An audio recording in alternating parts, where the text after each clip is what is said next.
good morning people, mga kasaka. Pag-usapan naman po natin ngayon ay luya production. Ito po yan. So makita nyo, malago na ito. So itinanim po ito ng April, kaya medyo malalaki na.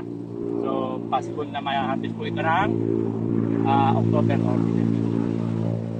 Tama-tama po yung sa mataas ng luya.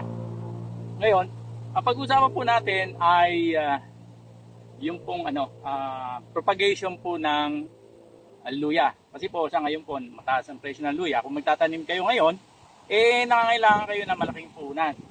Halimbawa po sa isang hektarya po kasi meron tayong 10,000 square meter. Kung ang planting distance nyo ay ang density ng pagtatanim nyo ay 3 plant o 3 seedling per square meter, so lumalabas po 30,000. So sa 30,000 po na seedling, ang kinakailangan po ninyong pananim o yung kung ilang kilo ang kailangan nyo para makabuo kayo ng 30,000 na seedling ay nasa around 1,000 kilos. So kung ang presyo po noon ngayon ay 150 ang per kilo, so nangangailangan po kayo ng sa seedling pa lang 150,000. So napakalaki po. Ngayon ay meron po akong nag-research po ako. May nakita po ako na pwede naman pala mapababa yung halaga ng seedling. Kasi po dati, sa isang kilo po ng luya ay 30 seedling po lamang ang naitanim namin. So ngayon, pwede po nating mapadami yun. Ika ngayon isang kilo, pwede po mapaabot ng 120 pieces na seedling. So yun po ang aking babahagi ngayon sa araw na ito. So, hindi ko na po patatagalin. Let's go! Panoorin nyo.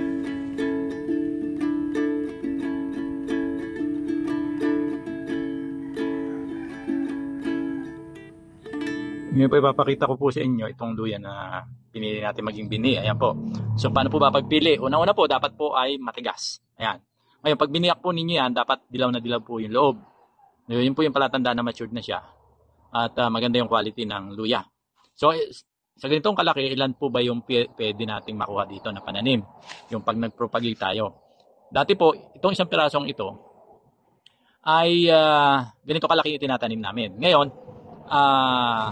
dahil yun nga po gusto natin ma-reduce o mapababa yung cost ng binhi, nag-research po tayo at nakita po natin posible po pala itong mapadami natin.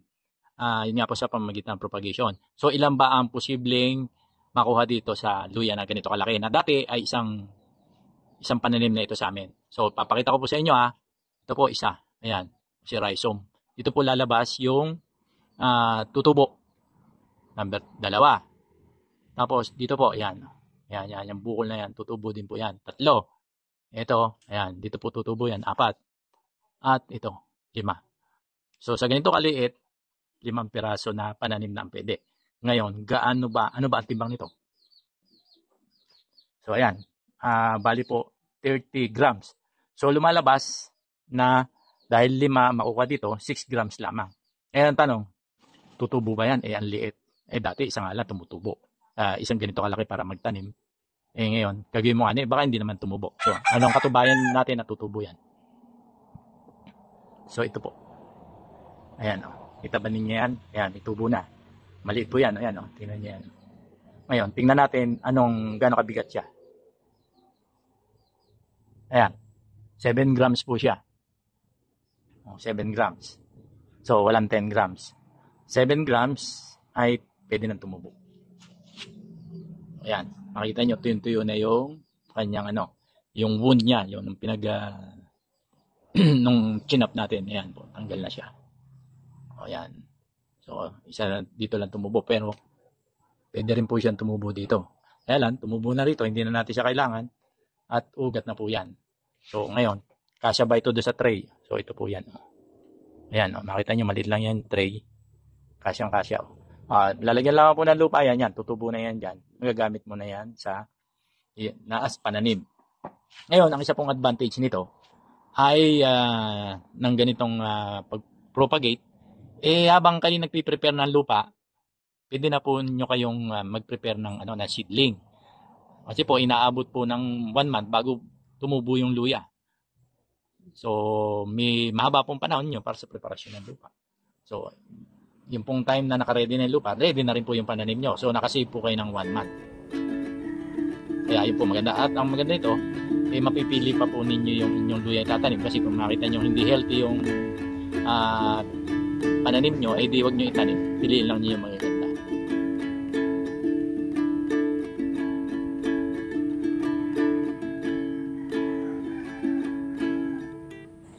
Ngayon naman po, ipapakita ko po sa inyo yung ginawa kong trial. Kung tutubo ba talaga o hindi. Ito po yung katunayan na tumutubo talaga siya.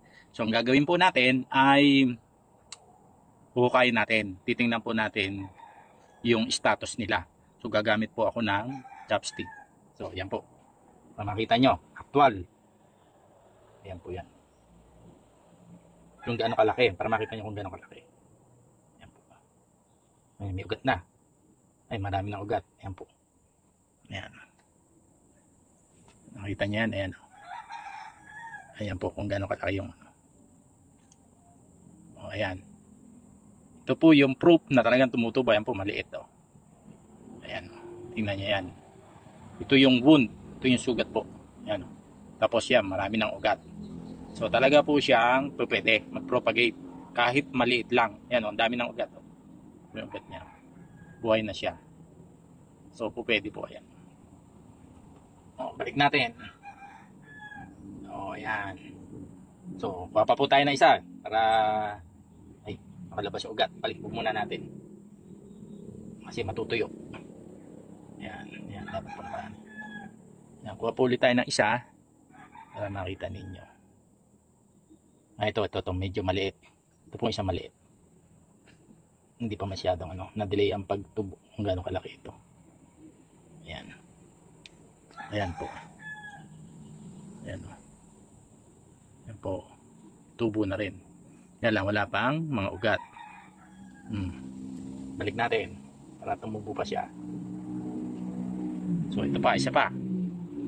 So para marami pong pruweba tayo na ito pwede talaga. Ayan. Kailangan po natin kasi yung stick. Ayan. So ayan po. Kita ko sa inyo yung kung gaano kalaki yung laman, kung gaano kaliit. So ito po yung ayan, yung wound. Ito po yung sugat sa ilalim nung chinap natin. Ito po yung laman. Ganyan lang po kaliit, pero ayan na po, tumutubo na. Ito po ay 3 weeks 3 weeks pa lang po ito, ganito na kalaki. So kaya nga po kaya ako po i-share sa inyo kasi proving ko na po na talagang po pwede. Ayan o, lago, daming ugat. So healthy po yung halaman. Okay. Balik na po natin. Ayan.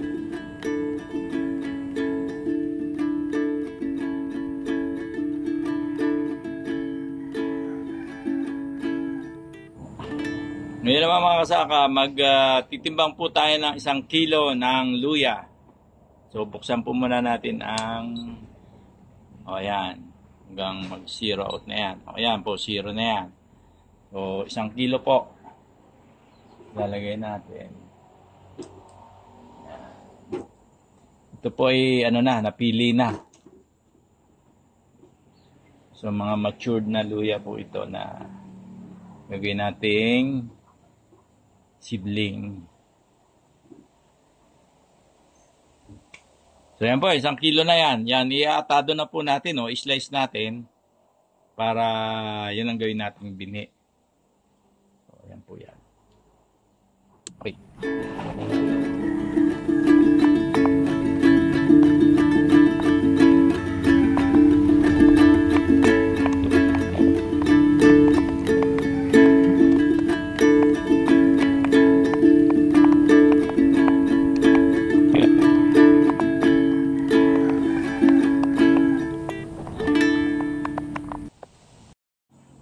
Ngayon naman po, bilangin po natin yung luya na inatado natin o in-slice natin na pananim. Ayan po. 5, 10, 15, 20, 25, 30, 25, 40, 45, 50, 55,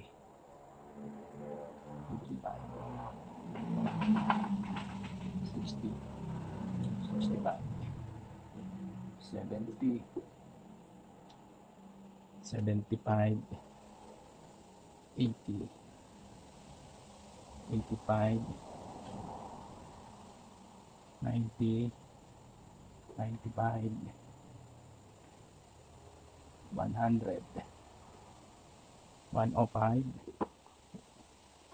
105, 110, 115, saka 120 po ang total. 120.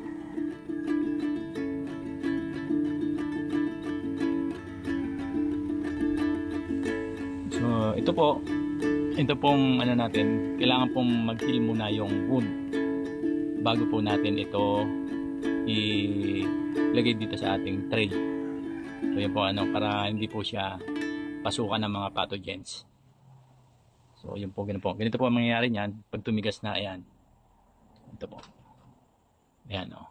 Ito, walang tubo pa.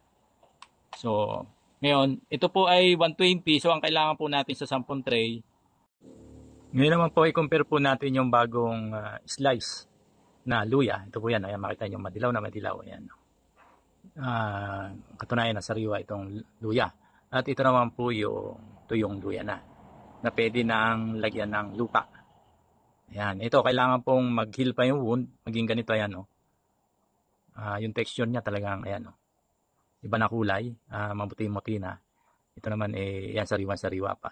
So, mga 3 days, 3 to 5 days, saka po natin ito, pwedeng itanim. Para ito pong, mga sariwang ito ay mag-heal at hindi po siya pasukin ng pathogens katulad po nito. Ayan.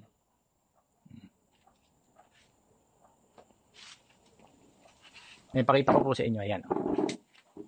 Ito po yan, naka-ready na po yan kasi ginawa ko na nga po ito para maipakita sa inyo. Ayan. Ayan. Lalagyan na lamang po ito ng lupa. Ayan. Ayan, mga tuyo na. Kayo makikitang sariwa. Ayan, mga hill. So, malayo-malayo dito na bagong slice. Talagang sariwa-sariwa siya. So, ganito po yan. Kung makikita nyo, mapapansin nyo rito, nakatayo lahat sila. So, dito po kasi yan, dito yan tutubo. Ayan, o. Umpisa na nga, hindi pa man nalalagyan ng lupa.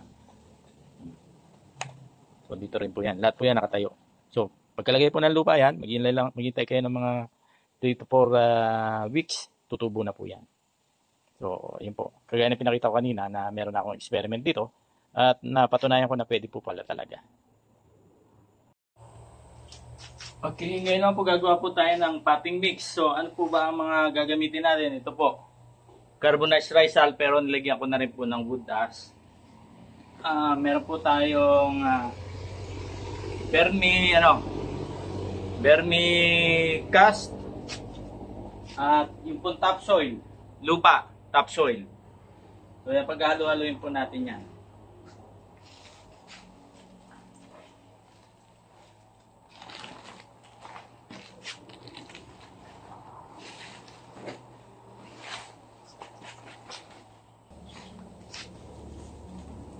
Yung ating carbonized rice hull na hinaluan po natin ng wood ash.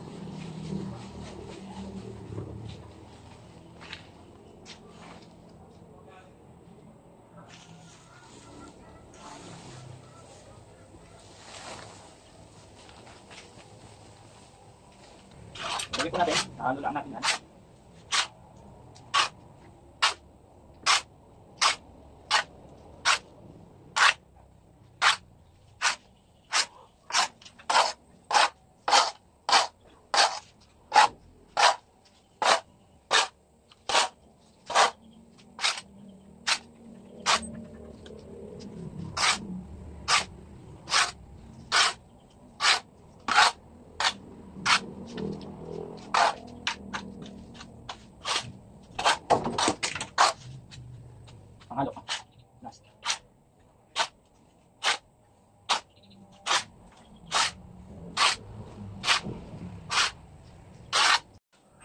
So ito na po yung potting mix natin na ilalagay natin doon sa ating binhi na luya. So ito po yung para sa propagation.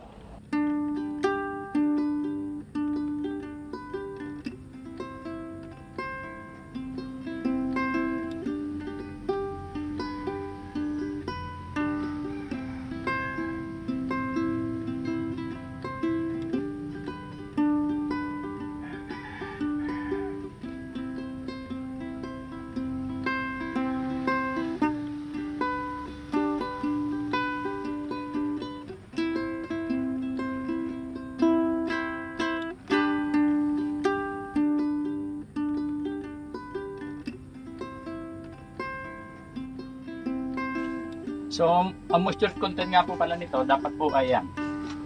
Mabubuo siyang ganyan, ayan. Bulati pa. Ayan po. Kailangan po ma-maintain natin ganyang moisture content para maganda po ang tubo. Kasi pag natuyo po yan, malamang, hindi natin matutuyo din. So, 40% po ang moisture content, water. Ngayon naman po, tatakpan po natin. Para hindi po ma-maintain po yung moisture content, ayan. Takpan natin.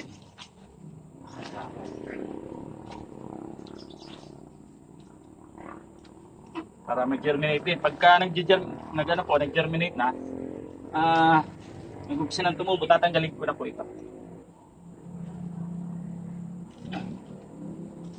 Yan. Mas mabilis po ang germination kapag natatakpan. Tapos babasahin ko po yung ibabaw. Yan. Para hindi po liparin ng tubig din. Liparin ng hangin pala. Liparin ng tubig. Ayan. Yan naman po ay yan. Yan lang po. Hindi na po siya liliparin ng hangin. Yan. Yan po yung 10 tray. Per tray po ay 72 na butas o hole.